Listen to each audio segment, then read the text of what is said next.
السلام عليكم يا شباب، ايه الاخبار؟ معاكم كابتن حسام. النهارده جاي اتكلم معاكم في حاجه مهمه جدا، وهي النفس اثناء التمرين. في ناس كتير ما بتعرفش تنظم نفسها او تتنفس ازاي، او امتى تاخد الشهيق وامتى تطلع الزفير. وفي ناس بقى ما بتتنفسش خالص، طبعا دي كارثه، وده اللي احنا جايين نتكلم عنه النهارده.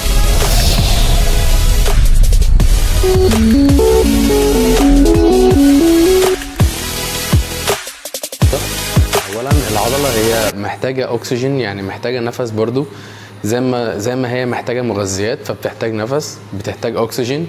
فطبعا بتاخده عن طريق النفس او عن طريق الشهيق والزفير اللي انت بتاخده اثناء التمرين.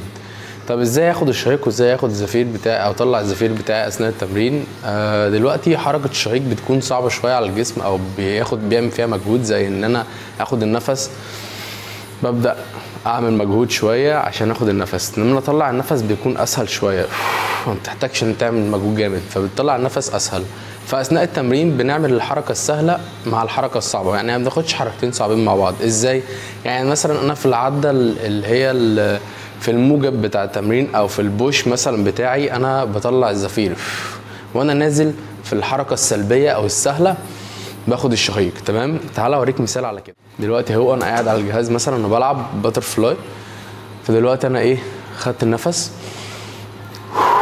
طلعت، ارجع اخد نفس، طلعت، وهكذا بقى في اي تمرين. يعني ايا كان، مثلا بلعب بوش مثلا، تشيست بريس، شولدر بريس، بايسبس مثلا، اي حاجه في نفس الكلام، بس كده. ودي كانت معلومه صغيره كده في التمرين، وحاول تستفيد اكتر من التمرين. سلام.